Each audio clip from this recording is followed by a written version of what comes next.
Chapter 1. The quiet certainty. Marsha Trent had always believed that the truest things in life announce themselves quietly. Not in speeches or revelations or sudden rushes of clarity, but in small, repeatable moments that stacked themselves so consistently they became undeniable. The way Ted reached for her hand when crossing the street, not out of protectiveness but habit. The way he rinsed his plate before putting it in the dishwasher even though the dishwasher would have handled it just fine. The way he listened, not with performative nodding, but with the intent to understand, like comprehension was a responsibility. They were sitting on the couch, legs tangled, a pizza box balanced precariously between them. The television played something episodic and forgettable, the kind of show designed to be consumed without leaving a mark. Marsha liked those shows. Ted tolerated them.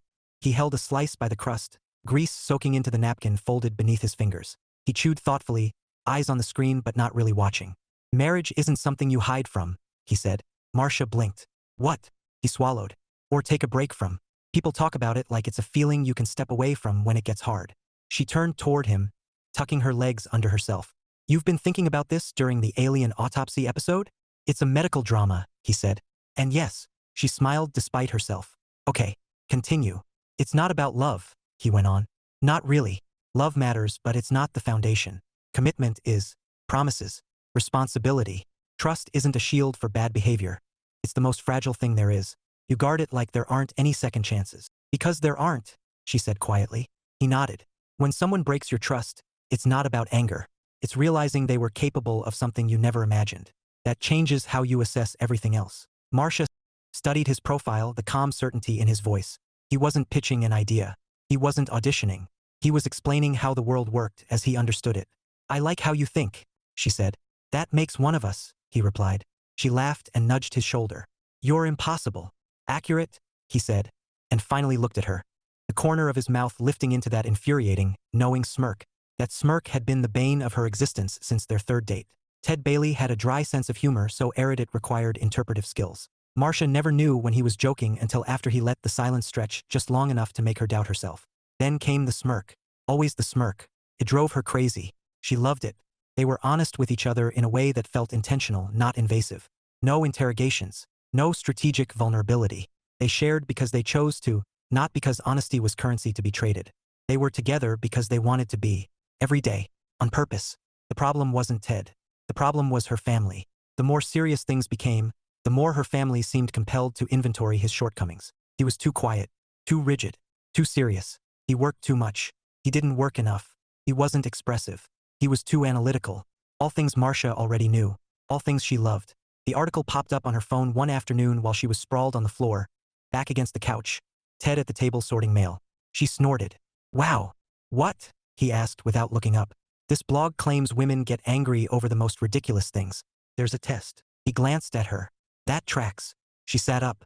Excuse me? He shrugged. It's not all wrong. She stared. What part? It's not one thing, he said. It's situational. But women usually get angry over simple things. She narrowed her eyes. I'm taking the test. Why? She grinned. Because I'm going to prove you wrong. Why? She paused. Because the premise is flawed. Why? She laughed. Because emotional responses are complex and... Why? Her smile faltered. Because reducing them to... Why? She dropped her phone. Okay. Now you're just being annoying. Why? She stood abruptly. You are doing this on purpose. Why? That was when she snapped. She didn't yell. She didn't throw anything. She simply stormed out of the room, door slamming behind her. Ted stayed where he was, silent, smiling faintly. He remembered being a toddler. He remembered the power of curiosity. He remembered his mother's face. Some lessons were timeless. The final straw came on an otherwise unremarkable Sunday afternoon at her parents' house. The kind of visit that existed on autopilot, polite conversation, drinks in hand, laughter that skimmed the surface. Someone, she wasn't even sure who, made another comment. Something about ambition, about stability, about Ted's limited ceiling. Marsha set her glass down. Too hard. The room stilled. She looked at her family, people she loved, people who loved her, and felt something click into place. I love Ted, she said. Her voice didn't shake. I'm planning a future with him. A few startled expressions. An attempt at a smile. She didn't stop. You're either going to treat the man I love with the respect he's earned, she said, or you're going to lose a daughter. When I take my vows, it will be to forsake all others. That's not just other men. That's anyone who interferes in my marriage. Silence. When you belittle Ted, she continued, you belittle me. She turned to him. Ted was calm as always, present. unflinching. "Are you ready to go?" she asked. He nodded once, stood, smoothed his jacket. "Thank you for the hospitality," he said evenly. They left together. Marsha didn't cry until they were home. Ted handed her a glass of water and sat beside her. "You okay?" he asked. She nodded. "Yeah." And she meant it. Because some truths didn't need to shout. They just needed to be chosen. Chapter 2. After the door closes, the drive home was quiet, but it wasn't the kind of quiet that begged to be filled. Marsha watched the streetlights pass in measured intervals, each one briefly illuminating the dashboard. Ted's hands on the wheel, the calm set of his jaw. She waited for the familiar surge, second-guessing, the replaying of conversations, the what-ifs that usually arrived uninvited after confrontation. It didn't come. Instead, there was a strange, steady relief, like setting down a weight she hadn't realized she'd been carrying until it was gone. Ted signaled, turned, merged. He drove the way he did everything else, anticipating problems before they appeared, leaving generous space between himself and the car ahead, never jerking the wheel. Marsha had once teased him for driving like he was permanently escorting a wedding cake. "I don't like emergencies," he'd replied. "I like preventing them." She cleared her throat. "You don't have to say anything." "I know," he said easily. That more than anything undid her. The permission, the absence of pressure. She pressed her lips together and stared out the window until the tightness eased. When they got home, Ted went straight to the kitchen and filled a glass with water, setting it on the coffee table in front of her before she even realized she was sitting down. "Hydration," he said. "Underrated coping strategy." She huffed a laugh and took a sip. "You're very calm." "I don't feel calm," he said. "I feel resolved." She studied him. "That's worse." "Different," he corrected. She set the glass down and leaned back against the couch, exhaling slowly. "I'm sorry." He frowned slightly. "For what?" "For dragging you into that." "You didn't," he said. "You responded to it." "That's not the same thing." "It is," he said gently. "If you assume agency belongs to the person who causes harm instead of the person who reacts to it." She tilted her head. "Have you been waiting to say that?" "No," he said. "It just came up." "Of course it did." He sat beside her, not touching her yet, giving her space even in proximity. "I'm proud of you." She blinked.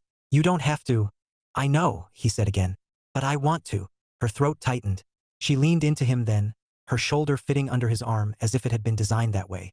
He wrapped his arm around her without comment. "They made it sound like concern," she said.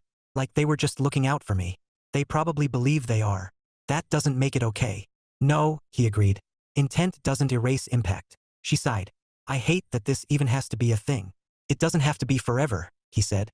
"But it does have to be addressed." Her phone buzzed on the table. She didn't look at it. Ted did, just briefly. "Your mom." Marsha groaned and buried her face in her hands. "Of course it is.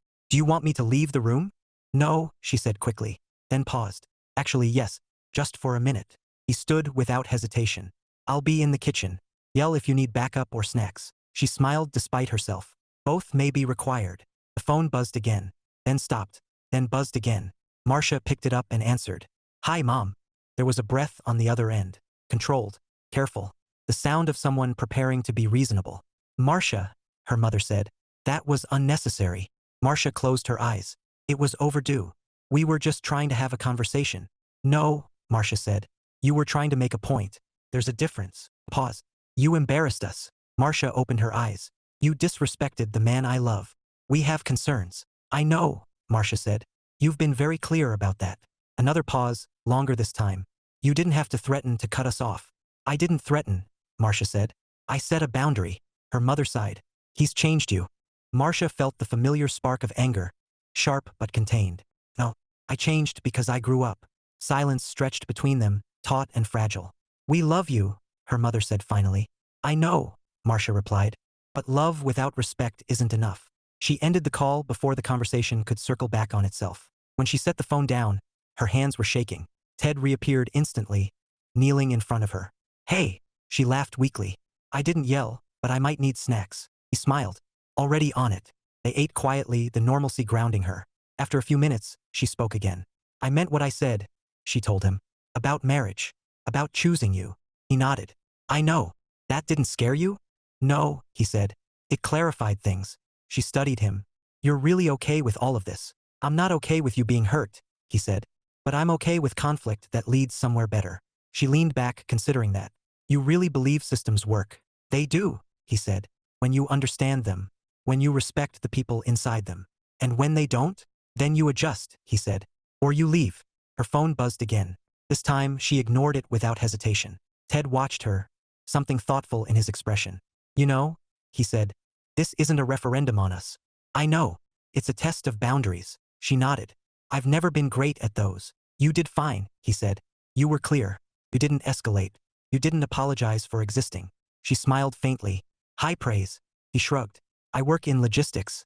Clear communication prevents disasters. She laughed, the tension finally breaking loose. You really can relate everything to your job. Everything is a system, he said. People just pretend it isn't. She looked at him then, really looked at him, and felt the quiet certainty settle again, deep and unshakable. Whatever came next, family, careers, complications, they would face it the same way. Together. On purpose. Chapter 3, Fault Lines. By Tuesday morning, the situation had developed hairline cracks. They weren't dramatic, not yet. They didn't announce themselves with shouting or ultimatums. They showed up the way most real problems did, as emails worded carefully enough to sound reasonable, as pauses in conversation where there hadn't been pauses before, as thoughts Marsha caught herself finishing alone. She was halfway through her second cup of coffee when her phone lit up with a text from her sister. Mom's upset. You didn't have to make it so final. Marsha stared at the screen, the coffee cooling forgotten in her hands. So final. As if respect were a negotiation tactic instead of a baseline. She set the phone down without replying. Ted was already gone. He'd left early. A quiet kiss to her temple. A murmured, text me if you need anything. He always left early. Not because his company demanded it, but because he preferred to arrive before problems did. Ted worked for a shipping company that lived and died on timing. Freight didn't care about intentions. Weather didn't respect projections. Drivers were human, trucks were not, and the gap between the two was where things went wrong. Ted's job, unofficially, was to notice those gaps. That morning, he stood in the operations room, arms crossed, eyes scanning the board. Routes glowed green, yellow, red. Most people saw colors. Ted saw stories. That one's going to break, he said, pointing at a yellow indicator 3 columns over. The supervisor squinted. It's on schedule. Barely, Ted replied. Driver swapped last minute. Weather shift in the Midwest. Suppliers behind by an hour. That's manageable. For now, Ted said. It won't be by noon. The supervisor hesitated. You're sure? Ted nodded. I'd bet my lunch on it. By 10:30, the route had gone red. No one said anything, but someone quietly adjusted the board. Someone else made a note. Ted went back to his desk without comment. He didn't enjoy being right. He enjoyed systems that worked. At noon, his manager stopped by. Walk with me, she said. That wasn't unusual. But it wasn't nothing, either. They walked past rows of desks, past the break room where someone had burned popcorn again, past the loading dock windows where trucks idled like patient beasts. You've been flagged, she said. Ted raised an eyebrow. In a good way? In a watchful way, she said. You don't like emergencies. I like preventing them. She smiled faintly. Exactly. She didn't say more. She didn't have to. Ted understood evaluations. Understood when someone was quietly taking stock. He went back to his desk and opened his email. At home, Marsha was doing the opposite of working. She had opened 3 tabs on her laptop and closed all of them without reading anything. She wandered into the bedroom and straightened pillows that didn't need straightening. She picked up her phone, put it down, picked it up again. The thing that bothered her wasn't what she'd said. It was how quickly her family had reframed it. They weren't angry exactly. They were wounded, offended, as if her boundaries were a betrayal instead of a consequence. Her phone buzzed again. Her mother, this time. Not a call. A message. We're just worried about you. Marsha exhaled slowly. She typed. Deleted. Typed again. I know. But worrying doesn't give you permission to undermine my choices. 3 dots appeared. Disappeared. Then, we just don't want you to regret this. Marsha felt something harden. Not into anger, but into resolve. I won't, she typed. But I would regret not standing up for my partner. She set the phone face down. That evening, Ted came home later than usual. Not late, just later. Marsha noticed immediately. Everything okay? She asked as he shrugged off his jacket. Yeah, he said. Just a longer day. She nodded, accepting the answer even as something tugged at her. Ted wasn't evasive. He was selective. He shared when there was something to share. They ate dinner together, pasta from a jar neither of them pretended was homemade. The conversation stayed light. An anecdote about a coworker who had tried to microwave foil. A mutual gripe about a streaming service raising its prices again. But when they settled onto the couch, Marsha felt the hum under the surface. You're thinking, she said. Ted smiled. You're projecting. Am I wrong? He considered that. No. She waited. I'm being evaluated, he said finally. For more responsibility. Her eyebrows rose. That's a big deal. It could be, he said. Or it could be nothing. You didn't tell me. I wanted to be sure it mattered. She studied him, the careful neutrality in his tone. Does it? I think so, he said. But I didn't want to add pressure on top of everything else. Something in her chest twisted, not painfully, but sharply enough to demand attention. You don't have to protect me from information, she said. I wasn't, he replied. I was managing inputs. She laughed despite herself. You really can't turn it off, can you? No, he said. But I can learn. She shifted closer. Next time, tell me anyway. He nodded. Okay. Outside, the fault lines continued to spread, family expectations pressing inward, professional scrutiny tightening just enough to be felt. Inside, Marsha and Ted sat together, aware of the pressure but not afraid of it. Because cracks didn't always mean collapse. Sometimes they showed you where to reinforce. Chapter 4, the evaluation. The thing about waiting was that it rarely stayed confined to what you were actually waiting for. Marsha knew this by Thursday. She wasn't waiting for a call from her mother, but every unknown number made her glance down. She wasn't waiting for Ted to say something specific, but every pause in conversation felt louder than it had a week ago. She wasn't waiting for something to go wrong, but she was aware, acutely, that things were changing. Change had a sound, she decided. It sounded like restraint. Ted was careful that week. Not distant, never that, but measured. He kissed her goodbye the same way every morning, made coffee the same way, asked about her day with the same attentiveness. But there was a layer beneath it, like a second channel running quietly in his head. She noticed because she paid attention. She always had. On Friday evening, Ted came home later than he had on Tuesday. This time, she didn't ask right away. They made dinner together, stir-fry with whatever vegetables were still viable in the crisper drawer.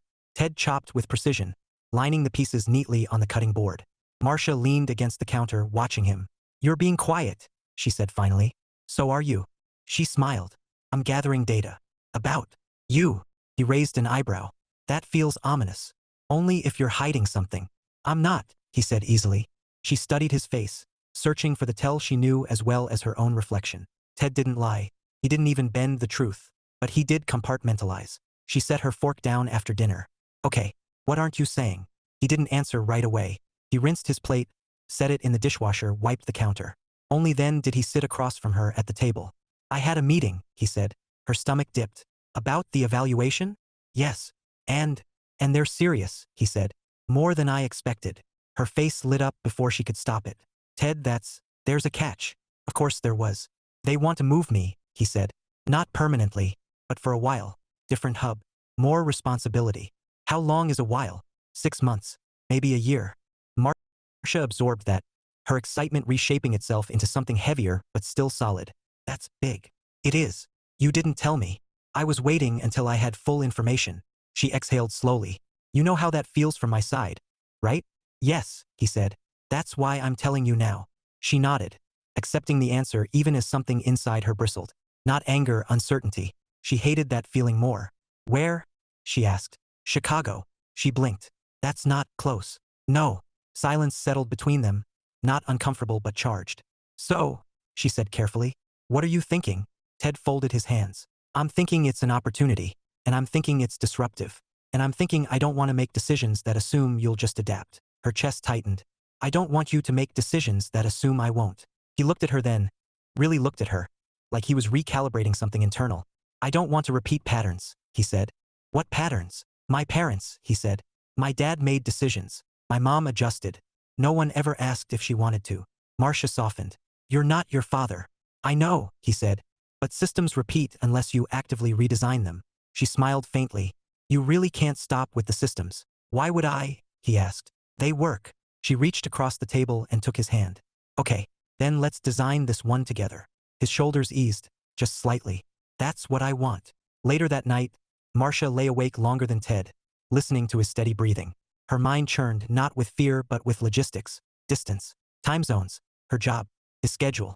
The next morning, her phone buzzed before she'd finished her coffee. Her sister. Mom wants to talk. Like actually talk. Marsha stared at the message. Actually talk. The family's code for please stop being difficult so we can go back to normal. She typed back. About what? About Ted. And you. And everything. Marsha sighed and set the phone down. She didn't answer right away. When she told Ted about the message, he listened without interruption. You don't have to go, he said when she finished. I know. I also don't want to be the reason you don't. She looked at him. You're not. They decided together that she would go, that she would listen, that she would leave if it turned into anything other than respect. The meeting took place at her parents' dining table, sunlight filtering through curtains that had never been replaced because the old ones still worked. Ted wasn't there. That was intentional. Her mother started with tea. her father with silence. We're worried, her mother said again. Marsha nodded. I know. We just don't see how this works, her father added. His job. Now possibly moving. Marsha folded her hands. Then ask. They blinked. Ask what? Ask me how it works, she said. Instead of assuming it doesn't. Her mother hesitated. Okay. How does it work? Marsha took a breath. Ted doesn't make unilateral decisions. He doesn't expect me to rearrange my life without conversation. We talk. We plan. We adjust. And if he leaves? Her father asked. Then we decide together what that means, Marsha said. Long distance isn't abandonment. It's logistics. Her mother frowned. You're very sure. I am, Marsha said. Because he's shown me who he is consistently. And if you're wrong? Marsha met her gaze. Then it will be my mistake to make. Not yours to prevent. The room fell quiet. Her mother reached for her cup. You're serious about this? Yes. About him? Yes. Her father sighed, long and resigned. We don't want to lose you. You won't, Marsha said gently. But you don't get to keep me by pushing him out. When she left, nothing felt resolved, but something felt acknowledged. That evening, back home, she told Ted everything. He listened, nodding occasionally, asking questions that showed he'd heard what mattered. When she finished, he was quiet for a moment. You did well, he said. I didn't convince them. That wasn't the goal. She smiled tiredly. You're right. They sat together on the couch, the city humming outside their windows. Chicago's still not a sure thing, he said. I know. But if it is, she turned toward him. Then we'll figure it out. He smiled then. Not the smirk, but something softer. Something grateful. Trust wasn't loud, but it was strong. And they were building it deliberately, one decision at a time. Chapter 5: The Intervention. If Marsha had learned anything over the past 2 weeks, it was that the word intervention didn't require raised voices or a circle of folding chairs. Sometimes it arrived disguised as brunch. Her mother texted Thursday night with a casualness that felt engineered. Your Aunt Linda is in town. We're doing brunch Saturday. Thought you and Ted might want to come. Marsha read it twice. Then a third time. Ted looked over from the couch. You're doing the face. What face? The one where you're deciding whether something is a trap or just poorly thought out. She handed him the phone. He read it, expression neutral. Could be either. Or both. Likely both, he agreed. She sat beside him, pulling her knees up. You don't have to go. I know. She waited. But if you want me there, he continued. I'll be there. She studied him. Are you sure? Yes. Because I don't want you to feel like you're walking into a firing squad. He smiled faintly. I've been in rooms with worse odds. That's not comforting. It's accurate. Saturday arrived gray and indecisive, the kind of weather that couldn't commit to rain. They drove in Ted's car this time, Marsha navigating out of habit even though he knew the route. Her parents' house looked the same as it always had. White siding, trimmed hedges. A front door that stuck slightly unless you lifted it just so. Familiarity settled over her like a coat she'd outgrown but still remembered wearing. Inside, the house hummed with polite activity. Plates clinked. Coffee brewed. Her Aunt Linda kissed both their cheeks and declared Ted, just as handsome as Marsha said, which Marsha noted with surprise. They sat. They ate. For 15 minutes, everything was fine. Then her mother cleared her throat. So, she said, folding her napkin carefully. We thought it might be good to talk. All of us. Ted didn't stiffen. Marsha noticed because she'd half expected him to. Instead, he straightened slightly, attentive without being defensive. About what? Marsha asked, though she already knew. About the future, her father said.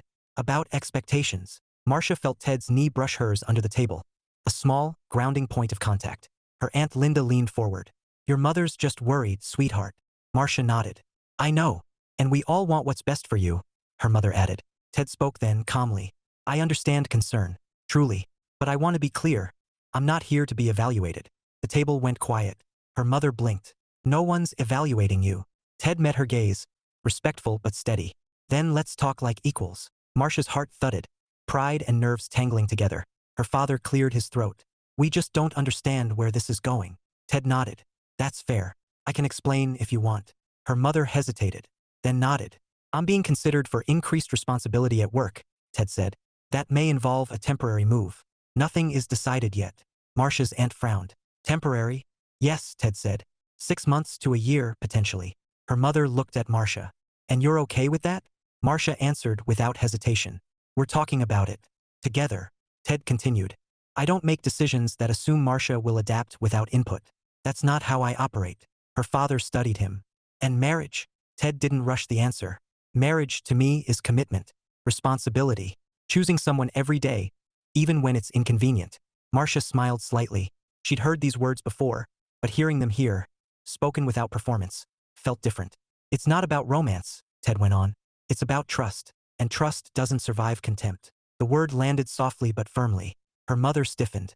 Are you saying we're contemptuous? I'm saying, Ted replied, that repeated belittling, however subtle, erodes trust. Not just between you and me, between you and Marsha. Silence followed.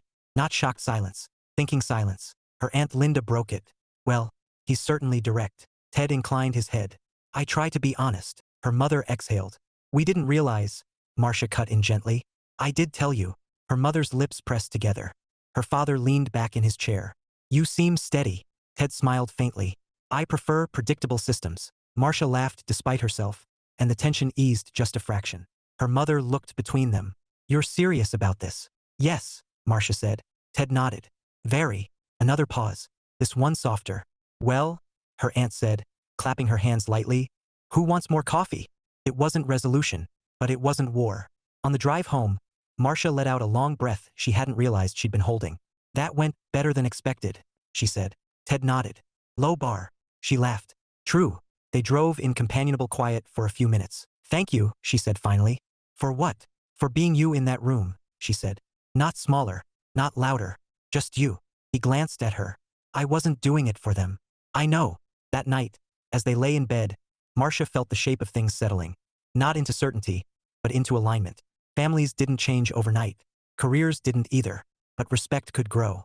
And so could commitment. Quietly, deliberately, on purpose. Chapter 6, Systems Under Stress. The emergency did not announce itself. It never did. Ted noticed it the way he noticed most problems, by absence. A missing confirmation. A delay that didn't quite justify itself. A driver who checked in on time but sounded just a shade too tired.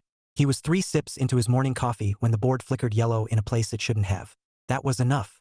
By 9:30, the system was groaning. A supplier in Ohio had rerouted without flagging the change. Weather was rolling in faster than forecasted. A driver was approaching the edge of his allowable hours, and the backup wasn't where the algorithm said it should be. The algorithm had not done ride-alongs. Ted stood, jacket already on, phone to his ear. I need the contingency map pulled up. Now. People moved. Chairs scraped back. The room shifted into a higher gear, the familiar hum of near chaos rising. Ted, his manager said, appearing beside him. This is going to go red. It doesn't have to, he replied. But we need to reroute manually. That'll cost less than a full shutdown, he said evenly. She watched him for a moment, then nodded. Do it. Ted exhaled once and stepped fully into motion. Calls stacked. Decisions layered. Every choice had consequences, and Ted tracked them all. Not with panic but with clarity. This was the system under stress. This was where theory stopped pretending and reality weighed in. By noon, the emergency had fully declared itself. By 2, it was contained. By 4, Ted felt it, the fatigue that came not from physical exhaustion but from sustained focus. The kind that hollowed you out just enough to remind you you were human. He didn't text Marsha until he was sure it was done. Long day. Home late. Everything's okay. She replied almost instantly. Okay. I'll keep dinner flexible. That was Marsha. No interrogation. No pressure. Just accommodation that didn't feel like sacrifice. When Ted finally got home, it was nearly 8. The apartment lights were low, the smell of something warm and comforting drifting from the kitchen. Marsha looked up from the stove. Hey! He dropped his keys into the bowl and leaned into her, forehead to forehead. Hey! She didn't ask how his day was. She could feel it in the way he exhaled, the way his shoulders settled when he stood still. Food's almost ready, she said. Sit. He obeyed without protest. They ate in near silence, but it wasn't empty. It was the quiet of recovery, of systems returning to baseline. After dinner, Ted sat back on the couch, eyes closed, one arm draped along the backrest. Marsha watched him for a moment, then curled up beside him, her head resting against his shoulder. Do you want to talk about it? She asked. Yes, he said. In a minute. She nodded and waited. After a few breaths, he spoke. It was a cascade failure. Small oversight. No single point of blame. Just compounding factors. She smiled faintly. You're still in work mode. Sorry. Don't be, she said. I like seeing you like this. He opened his eyes. Like what? Engaged, she said. Competent. Tired but satisfied. He considered that. It mattered. She squeezed his hand. I know. He turned toward her. You didn't ask a single question. I figured you'd tell me what mattered, she said. That's trust, he said quietly. Yes, she agreed. It is. His phone buzzed on the table. He glanced at it, then set it face down. Everything okay? She asked. Yes, he said. They want a debrief tomorrow. And they thanked me. She smiled. You hate that. I don't hate it, he said. I just don't need it. She studied him. You know they're serious about Chicago now. Yes. And I'm serious about us, he said. She shifted, sitting up to face him fully. What does that look like to you? It looks like planning, he said. Not assuming. Not rushing. Making sure we don't let external pressure turn into internal strain. She nodded. I can do that. I know, he said. I just don't want you to feel like you're the one bending. She reached for his face, thumb brushing his cheek. I'm not bending. I'm choosing. He covered her hand with his. That's different. Yes, she said. It is. Later that night, Marsha lay awake again, but this time her thoughts were quieter. Not fewer, just steadier. She thought about the way Ted moved through chaos without becoming part of it. About how he didn't raise his voice, didn't perform urgency. He simply acted decisively, responsibly. She thought about her family, still hovering at the edges of things, unsure whether to push or retreat. She thought about Chicago not as a threat but as a variable. In the morning, Ted left early again. But this time he paused at the door. I might be late again tonight, he said. She smiled. I'll keep dinner flexible. He leaned down and kissed her, longer than usual. Thank you. For what? For being my constant, he said. She shook her head. I'm not your constant. I'm your partner. He smiled, that softer smile again. Even better. As the door closed behind him, Marsha felt something solidify. Not certainty, but confidence. Systems failed under stress when they were rigid. The ones that adapted, they endured. And together they were learning how to do exactly that. Chapter 7, Choosing Loudly. By the time Ted's phone rang on Wednesday afternoon, he already knew what it would be about. He let it ring twice before answering, not out of hesitation, but because he'd learned that a moment of space often clarified tone. Bailey, he said. Ted, his manager replied. Do you have a minute? I do. Good. The offer's coming. Officially. Chicago. 6 months to start. Ted closed his eyes briefly. Not in relief, not in dread, but in acknowledgement. Okay. There's flexibility, she continued. Timing. Support. We want this to work. I appreciate that, he said. I need a day. Of course. When the call ended, Ted didn't move right away. He sat at his desk, hands folded, letting the implications settle. Not as abstractions, but as realities that would ripple outward. This wasn't just a career step. It was a decision that intersected with someone else's life. That evening, Marsha was already home when he arrived. She was sitting cross-legged on the floor, sorting mail into neat piles. Recycle, keep, undecided. She looked up. You're home early. I needed to be, he said. She stilled. Okay. They sat on the couch, closer than usual, knees touching. They're making the offer, he said. Chicago. 6 months. Marsha nodded slowly. That's big. Yes. She didn't rush to fill the space. She never did. What do you want? She asked. He considered the question carefully. I want the work. I want the responsibility. And I want to do it without damaging what we're building. She took his hand. Those don't have to be mutually exclusive. I know, he said. But I don't want to assume that. She smiled faintly. Good. Because I don't want to be assumed about. They talked, not in hypotheticals but in logistics, visits, schedules, her job, boundaries, what felt acceptable and what didn't, what they were willing to stretch for and what they weren't. By the time they finished, nothing was finalized, but something important had been affirmed. They were still choosing each other. The fallout came faster than either of them expected. Marsha's mother called the next morning. I heard Ted might be moving, she said without preamble. Marsha closed her eyes. He might. Temporarily. And you're just okay with that? Marsha exhaled slowly. I'm informed. There's a difference. Her mother hesitated. This doesn't seem fair to you. Marsha felt the familiar urge. To soften, to reassure, to absorb discomfort that wasn't hers. She didn't. It's not unfair, she said calmly. It's a choice. And if it doesn't work, then we'll deal with that, Marsha replied. But I'm not preemptively shrinking my relationship to make you comfortable. There it was. The quiet line drawn firmly. Her mother sighed. You're very different lately. Marsha smiled, though her mother couldn't see it. I'm clearer. That night, Marsha sat alone at the dining table, laptop open, when a message popped up from her sister. Mom's really upset. Marsha typed back. I know. I'm still allowed to live my life. Pause. I think she's scared of losing you. Marsha stared at the words for a long moment before replying. Then she needs to stop pushing me away. The final confrontation came unexpectedly. Not in person, but in an email sent to both Marsha and Ted. It was long, polite, carefully worded. It expressed concern, disappointment, fear. It implied, without outright saying, that Ted was prioritizing ambition over family. That Marsha was compromising too much. That things were moving too fast. Marsha read it once, then again. Ted watched her from across the room. You don't have to show me. I want to, she said. She handed him the laptop. He read it slowly, face neutral. When he finished, he closed the laptop gently and slid it back toward her. Do you want me to respond? No, Marsha said immediately, then paused. Actually, yes, but not alone. They sat side by side, the glow of the screen illuminating their faces. Marsha typed. Ted read. They edited together not for tone policing, but for clarity.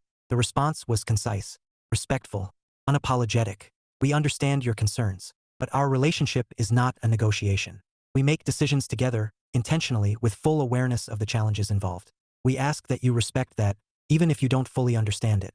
Continued attempts to undermine our partnership will result in distance, not compliance. Marsha hovered over the send button. Ted looked at her. Are you sure? Yes, she said. I don't want to keep explaining my life like it's on trial. She sent it. The silence afterward felt different. Not anxious, but expansive. Later that night, they stood on the balcony, city lights flickering below. You were very clear, Ted said. I was loud, she replied. In my own way. He smiled.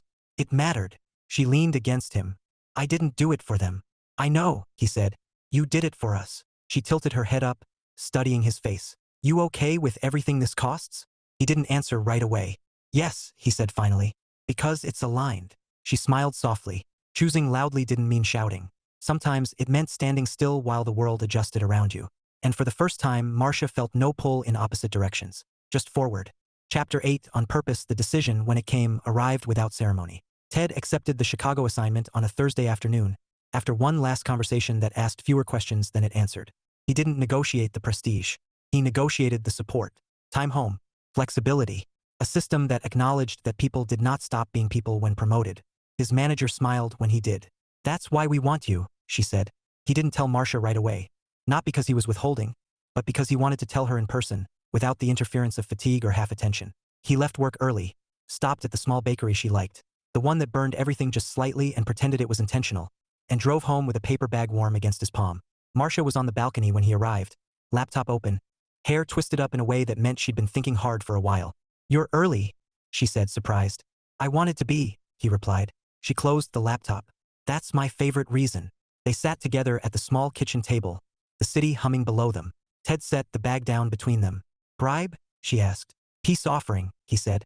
And information. She raised an eyebrow. That sounds serious. I accepted, he said. She didn't react right away. She breathed. She nodded once. Okay, she said. That's it? He asked, amused. That's it for now, she replied. Tell me the rest. He did. The timing. The expectations. The plan they'd already sketched together. Now filled in with real lines instead of pencil marks. She asked questions, not suspicious ones, but practical ones. Where he'd live. How often he'd be back. How they'd handle the days that felt longer than they should. When he finished, she reached across the table and took his hand. I'm proud of you, she said. His shoulders eased. Thank you. They ate pastries for dinner and laughed about it. Crumbs everywhere. The kind of unremarkable joy that didn't photograph well but stayed with you. Over the next few weeks, life adjusted. Ted packed with precision. Marsha helped by sitting on the bed and offering commentary that was mostly unhelpful but deeply committed. They practiced distance in small ways. Missed dinners, early calls, quiet goodbyes that didn't pretend to be brave. Her family, predictably, oscillated. There were tentative texts, overly cheerful phone calls, one awkward dinner where no one mentioned Chicago at all, as if ignoring it might make it reversible. Marsha no longer corrected them. She also no longer absorbed the tension. She had learned that clarity was kinder than appeasement. The night before Ted left, they didn't do anything special. They ordered takeout, watched another forgettable show, packed the last of his toiletries. Later, lying in bed, Marsha traced idle patterns on his arm. You know, she said, this is not how I pictured things. He smiled in the dark. Me neither. Not worse, she clarified. Just different. Different isn't bad, he said. No, she agreed. It's just honest. Ted left early the next morning. The goodbye was soft, intentional, no drama, just a promise to call when he landed. The weeks passed. They found a rhythm. Sunday video calls, midweek check-ins, long texts that said little but meant everything. Marsha discovered she was stronger than she'd assumed, not because she was enduring something, but because she was choosing it. One evening, nearly 3 months in, Ted called unexpectedly. Can you come to Chicago next weekend? He asked. She blinked. That's short notice. I know, he said, but I want to show you something. She smiled. Okay. The city greeted her with wind and noise and the particular confidence of a place that knew it mattered. Ted met her at the airport, eyes tired but bright, and hugged her like he'd been holding his breath. The apartment he'd rented was temporary and sparse, but it had a window that faced the river. "Come on," he said the next morning. "I want to take you somewhere." They walked, no destination announced, through streets that felt both foreign and familiar. They crossed bridges, past cafes, ducked into a bookstore where Ted spent 10 minutes arguing with himself about whether he needed another notebook. Finally, they stopped at a small park tucked between buildings. Not scenic, not grand, just quiet. Ted turned to her. "I didn't bring you here for the view," he said. Marsha studied his face. "That's good, because it's aggressively fine." He laughed, then grew serious. "I've been thinking," he said, "about systems, about alignment, about how we make choices." She waited. "I don't believe in grand gestures," he continued. "I believe in consistency, in showing up, in choosing the same thing over and over again because it still makes sense." Her heart began to beat faster, but she didn't interrupt. He reached into his jacket pocket. Not a dramatic pause, just a movement as practical as everything else he did. "I don't want a proposal that surprises you," he said. "I want one that confirms what we already know." He held out a small box. "Not flashy. Perfect." "Marsha," he said, voice steady. "I don't need you. I want you. I want to keep choosing you on purpose every day. Will you do that with me?" She laughed, a sound caught halfway between joy and disbelief. "Yes," she said. "Obviously." He smiled. Not the smirk, not the dry humor, but something open and unguarded as he slid the ring onto her finger. They stood there for a moment, just holding each other, the city moving around them, unconcerned and vast. Later, as they walked back hand in hand, Marsha glanced up at him. "You know," she said, "my family's going to have opinions." He squeezed her hand. "I know," she smiled. "That's okay." "Why?" "Because we're not hiding," she said. "And we're not asking permission." He nodded. Good. They didn't need a perfect ending. They had something better. A beginning built deliberately. A partnership chosen loudly when necessary, quietly when possible. And always on purpose. Epilogue: 1 year later, Marsha Trent had learned that anniversaries rarely looked the way people expected them to. There were no rose petals on the floor that morning. No champagne chilling in the fridge. No dramatic pauses heavy with symbolism. Instead, there was sunlight slanting through the kitchen window, the low hiss of the kettle, and Ted standing barefoot on the tile, reading an email with the faint frown that meant he was already 3 steps ahead of a problem that hadn't happened yet. "Coffee?" he asked without looking up. "Yes," she said, setting her bag down. "And before you say it, yes, I know we're late." "We're not late," he said calmly. "We're exactly on time according to the plan we agreed on last night." She smiled. "Marrying you has ruined my ability to panic. I consider that a success metric." They had been married for 6 months, engaged for another 6 before that. Chicago had come and gone, not with a dramatic return, but with a quiet conclusion and a new role that no longer required him to chase emergencies across state lines. Ted still worked too much by most people's standards. Marsha still called him out on it when it edged into unnecessary. They argued sometimes, about dishes, about tone, about whose turn it was to make the hard phone call to her family. But they didn't argue about them. That had been decided. They ate breakfast together, a comfortable rhythm that had settled into their bones over time. Ted rinsed his mug before setting it in the dishwasher. Marsha watched him do it, still fondly irritated by the habit. "You know it's going to get washed anyway," she said. "I know," he replied. "But now it's ready." She shook her head. "You are impossible." "Accurate," he said, and gave her that look, the one that used to make her question everything, and now just made her laugh. Her family was coming over later. Not for a reckoning. Not for a test. Just dinner. It hadn't always been that way. The first few months after the wedding had been tentative, careful conversations, polite overcorrections, the occasional misstep followed by an apology that actually stuck. Her parents had learned, slowly and imperfectly, that Marsha's boundaries were not temporary measures. They were structural. Ted never gloated, never withdrew. He showed up consistently, asked questions without defensiveness, and declined to be pulled into old dynamics. Over time, the tension lost its leverage. Respect, it turned out, was contagious. That evening, as they set the table together, Marsha paused and leaned against the counter, watching Ted measure the distance between plates with the same care he gave everything else. "You happy?" she asked. He didn't answer right away. He adjusted a fork, stepped back, considered the arrangement. "Yes," he said. "I'm aligned." She smiled softly. "That's better than happy." He glanced at her. "Is it? For you?" she said. "Yes." The doorbell rang. The night unfolded without incident. Conversation flowed. Her mother complimented the food without qualifiers. Her father asked Ted about work without implying anything else. There were no loaded silences, no careful triangulations. Just people eating dinner. Later, after the dishes were done and the house was quiet again, Marsha and Ted sat on the balcony. The city stretched out below them. She rested her head against his shoulder, his arm settling around her with familiar ease. Do you ever think about how close this came to being harder? She asked. Yes, he said. Often. Does that bother you? No, he replied. It reminds me we chose well. She tilted her head up to look at him. We did, didn't we? We did, he said. Repeatedly. She laughed quietly. You really see marriage as a series of decisions. It is, he said. Anyone who tells you otherwise is selling something. She traced the line of his wedding band with her thumb. I used to hate when people talked about soulmates. I remember. I still do, she said. But I get why people reach for language like that. They're trying to describe certainty. Ted considered that. Certainty is overrated. She raised an eyebrow. Excuse me? I prefer commitment, he said. Certainty implies stasis. Commitment requires action. She smiled, warmth spreading through her chest. You really should put that on a mug. I refuse to become inspirational. She laughed, the sound carrying easily into the night.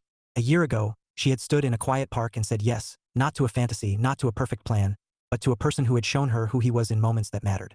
Now, a year later, nothing about their life looked cinematic. It looked better. It looked like shared calendars and honest conversations. Like trust that didn't need reinforcement through drama. Like choosing each other on purpose, not because it was easy, but because it still made sense. Marsha closed her eyes, listening to the city breathe around them. This was the life they had built. Not loudly, not carelessly, but deliberately, and every day they kept choosing it.